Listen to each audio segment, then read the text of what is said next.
What up, Wizards? It's Dev and Ziggy. We're from Mtg. We like it of Magic, and I come to you on the eve of Forgotten Realms spoiler season to have a little conversation with you.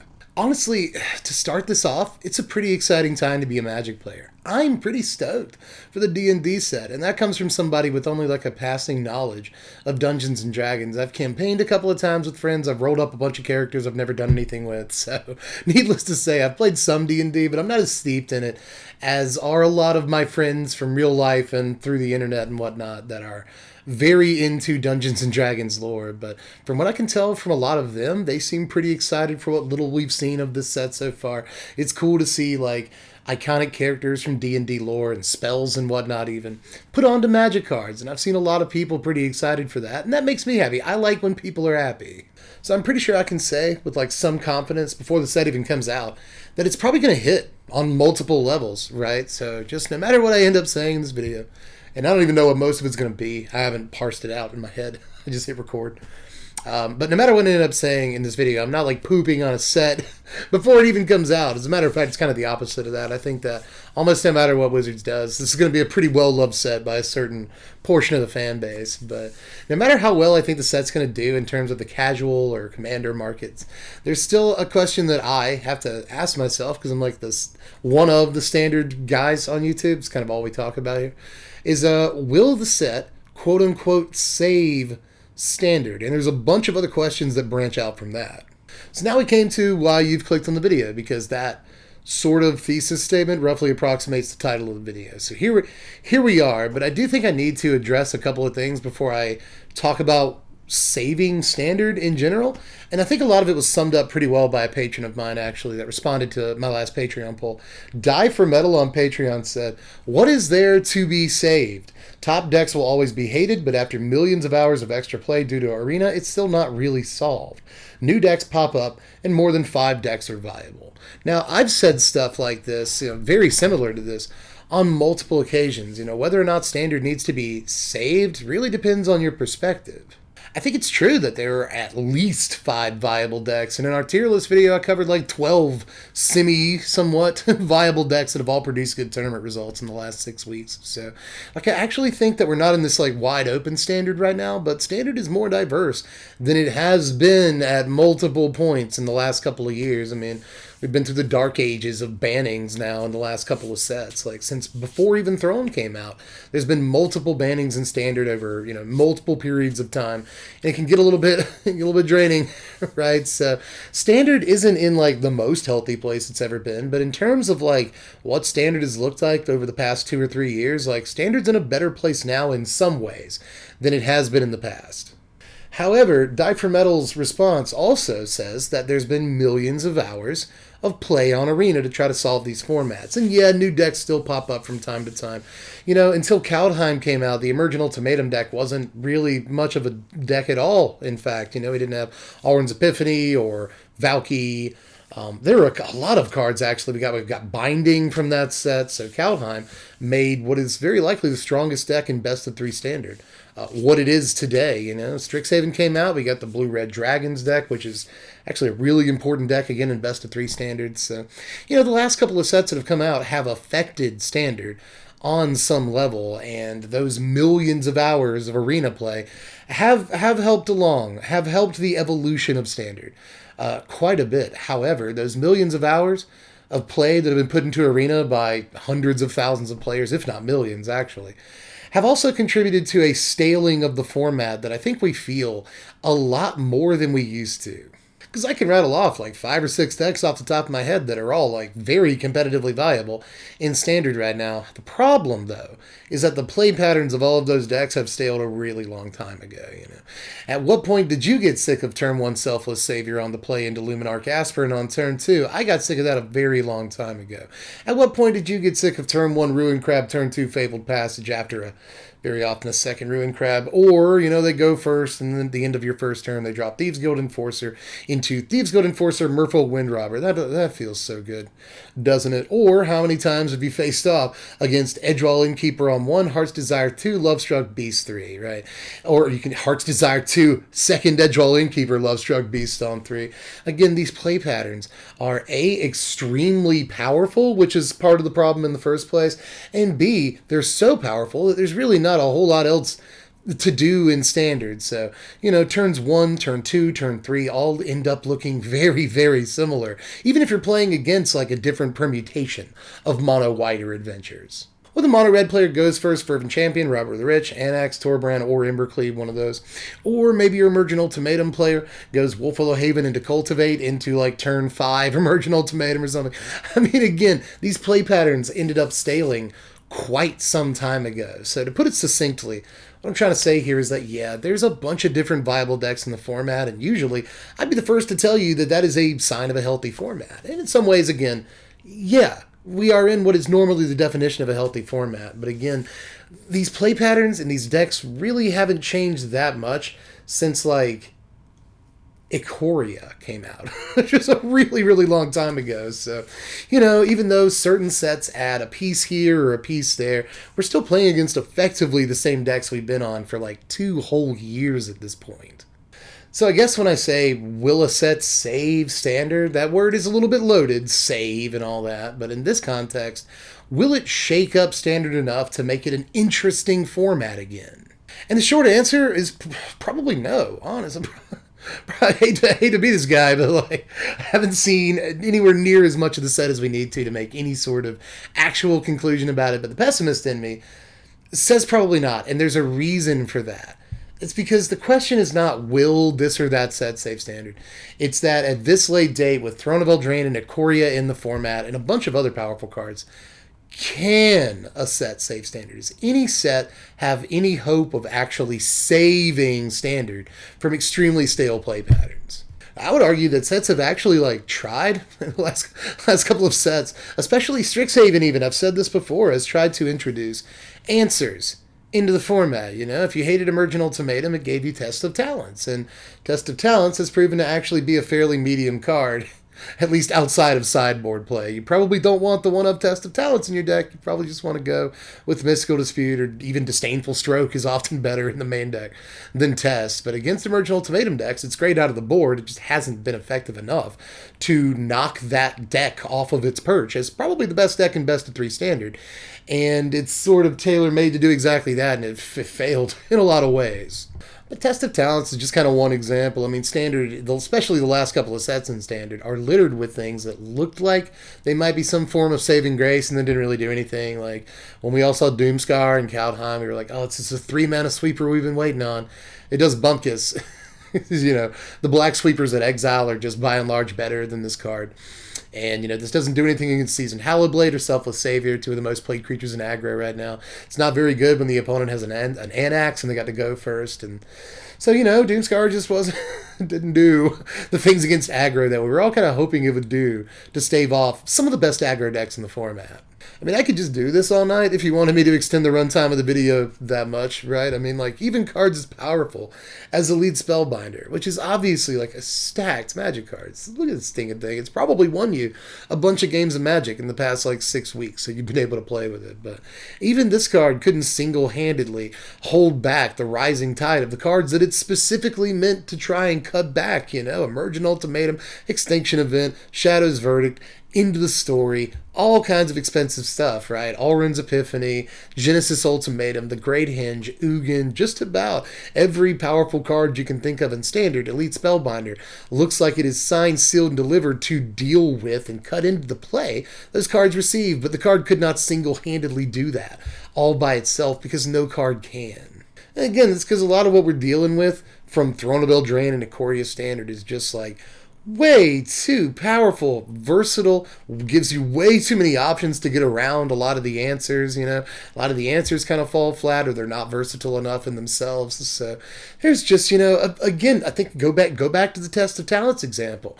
People started to put in Test of Talents in the sideboard, and sometimes you'd see one of them in the main deck, and that's when for a variety of reasons, but around that time, you'd see people start putting in like 3 Elder Gargaroths in their Sultai Ultimatum deck, you know? And yeah, you've got your Test of Talents all loaded up for that Emergent Ultimatum, but what are you going to do against that Elder Gargaroth? Nothing, kid. You're going to die to it. So, again, like, we're playing against decks that have, like, so many powerful, versatile options for, you know, threats on the board that it's really kind of difficult to keep up with that. Almost no matter what gets printed, you know. Like I said, a card can't single-handedly solve Standard, but it's hard to say that a set can either. I mean, I guess that a set can come out that says your opponent can't play, you know, there's cards that say your opponent can't play their adventure creatures.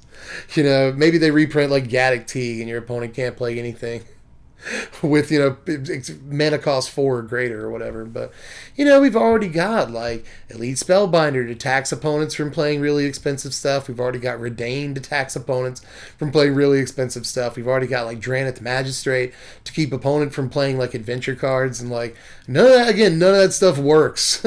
However, then you have to play Draneth Magistrate in your deck, which is just not a very good Magic card and only really hoses the one deck, and not even that effectively when you really think about it, because they just brazen bar where the Draneth Magistrate back to your hand and then play all other guys that they've been sitting on the sidelines with. So again, even the cards that are meant to specifically be answers, like, aren't, in many cases, just aren't good enough. So it's hard to even picture a scenario where they release a bunch of cards in the Dungeons and Dragons set that I think, weirdly, because this is a Dungeons and Dragons set that a lot of people have been waiting on for like 25 years, it would be kind of weird if there were a bunch of cards that addressed specific problems in Standard right now. Like, you know what I mean? That'd be slightly weird. Kind of off flavor, I guess, but they could probably do that without it looking weird. But anyway, I think you know what the point I'm trying to make there is. One way or the other. It's hard to picture them releasing this set and just having like answer after answer after answer to every specific problem that we're having in Standard right now. Because, you know, let's say you do hose the mono white decks and the ultimatum decks. Like, you somehow cheese both of those decks out of the format. Well, you know, you still got Adventures and Gruul and mono red and a bunch of rogues, you know, just a bunch of other decks that you also tend to hate playing against. It seems like what everyone hates playing against the most is rogues, mono red, mono white, emergent, ultimatum. Those are the big 4, and those are also probably the 4 most played decks in Standard. I wonder if there's a correlation. Now, instead of printing a bunch of answers to existing problems, what they could do is print a bunch of really powerful cards that are, like, better than the stuff that we're doing from Throne of Rycoria. But that seems like a terrible idea for a set that's going to be in Standard for, you know, a year and a half, basically. To be like, you know how everybody hates the power level of Throne of Eldraine and Ikoria and we can't wait for rotation? As a matter of fact, Dev even did the video about rotation before the Forgotten Realms video. That's kind of weird. You know, people are so anticipating rotation because of how powerful, how brutally, oppressively powerful Throne of Eldraine and Ikoria were. Especially Throne of Eldraine. Well, what if we just made a set that was more powerful than Throne of Eldraine? That would solve our problems. No, it wouldn't. That's when you make a really powerful monster, and then you make an even more powerful monster to fight the first monster.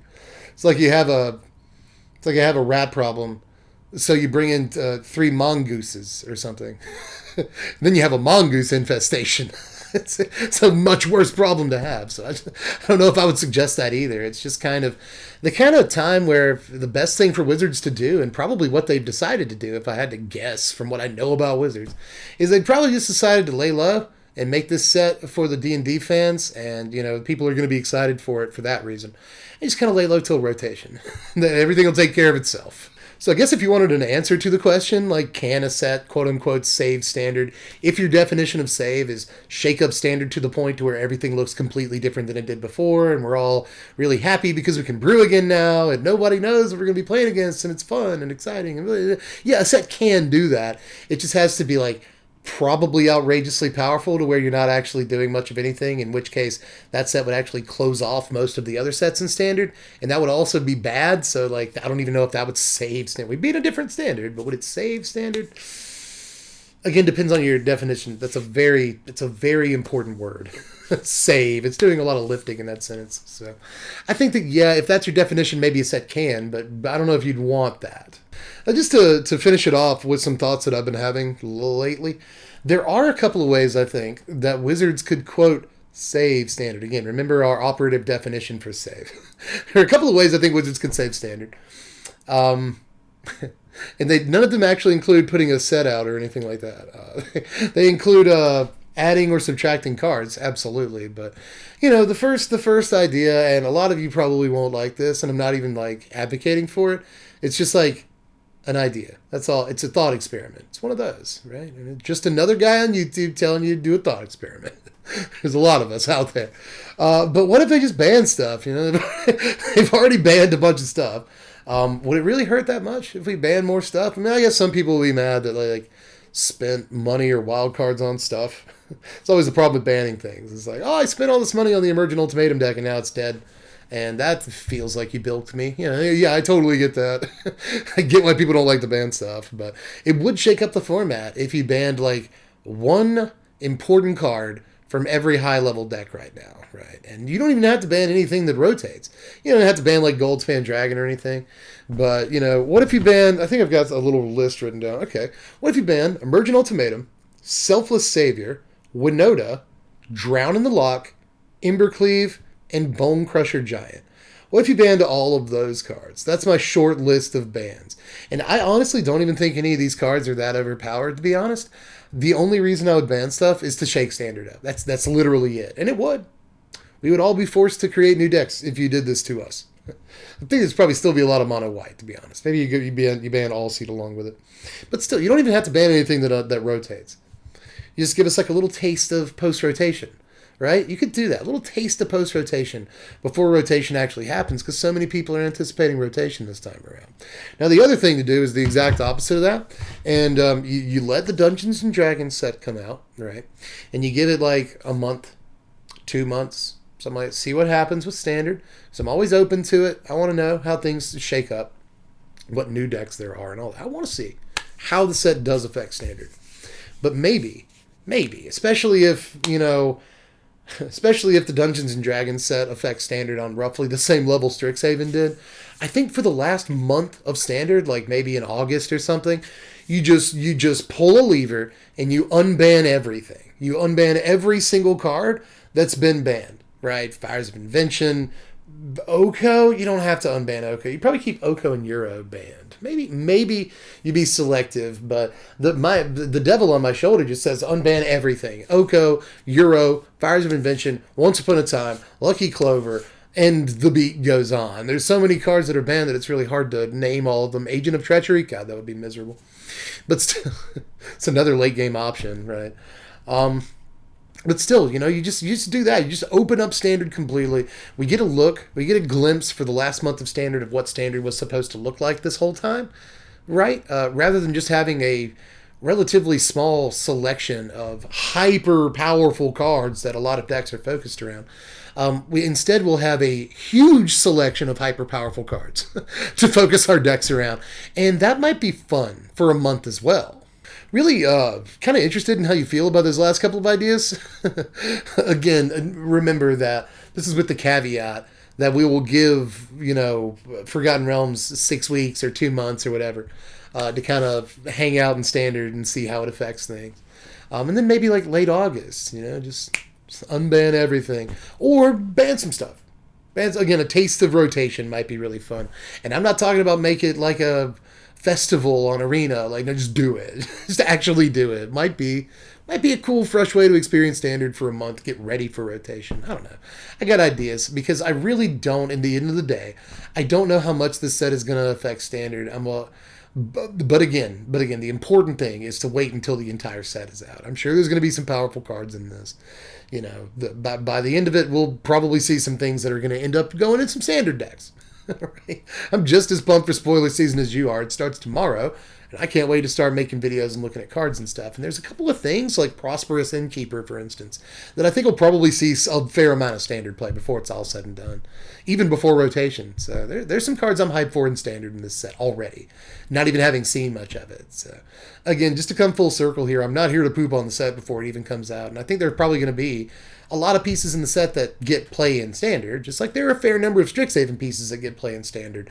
But to say that Strixhaven affected Standard is kind of a fairly lofty statement. I mean, I guess any effect is affecting standard, but I think you kind of know what metric I'm looking for here. You know, I think it's pretty universally just kind of, you know, we go along with the idea that Strixhaven didn't affect standard on a very high level. And I fear that Forgotten Realms will be that same set, that same kind of set. Again, especially a set like this, where I think there's going to be a lot of focus put on pleasing longtime D&D and Magic fans, for that matter. And you can print very powerful standard affecting cards with that philosophy, but for the most part, I think this is mostly going to be like fun fan service that's probably going to be really high for Commander players and such. So, again, I think Wizards is mostly going to lay low and wait for rotation to solve a lot of its problems. But we don't know that yet. We don't know. Well, I really hope that this set comes out and is good for everyone. Modern players, standard players, historic players, legacy players, Commander players, pauper players. I hope it pleases everyone, but I think it's actually way more unrealistic to think that a set's going to please everybody. And for the last couple of sets, standard players, I was going to say and modern players, but you guys just got Modern Horizons, so what am I talking about? Shut up. The last couple of sets, it feels like standard players are the ones getting, short shrift. As far as cards to get really hype about and excited about, but who knows? Maybe we'll see a bunch in the set that as standard players we can get competitively excited about, or at least get the brewer juices flowing or whatever, which is a grossier sentence than it sounded like before it came out. But anyway, just let me know how you felt about everything, because again, I'm still kind of parsing the ideas out in my head. Can a set save standard in standard's current state again? By that definition, and do you even think standard needs saving at the moment? I think that's 75% of Magic players probably would say that it does, but I know that there's still a contingent of people out there that actually really like the standard environment right now. You can say it's diverse, but to say that it's not stale, again, that's a hard argument to make, in my opinion. But anyway, just let me know how you felt about it, all the ideas that I posed, bannings, unbannings, all that stuff. Your ideas, how you think this set could affect standard in any way. Stuff like that. I'm really interested in your opinion on this. Because I feel like, times like this, it's a good time to put our heads together and just kind of see how everyone feels about things. Because, I could be way off base in my assumption of how the community looks at this set, how the standard players look at this set already, I think there's some Power Word Kill is good, Prosperous Innkeeper is good. There's some stuff that looks good. But anyway, just let me know how you feel about all that stuff, and then do the YouTube things. Like, subscribe, make sure you hit the bell for the notifications, because it's spoiler season, like the day I put this out. The day after I put this out is spoiler season, and we're going to be covering all the spoilers. Make sure you're here for that stuff. It's my favorite time of the year. It's when we get to do spoiler season. But aside from that, watch me play Magic on Twitch at that address. Support the channel at that address for just $1 a month.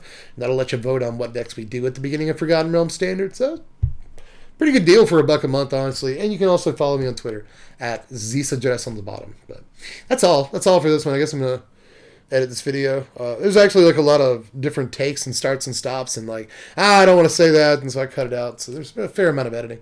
But anyway, I love you all. Just get down there in the sideboard section, the comments.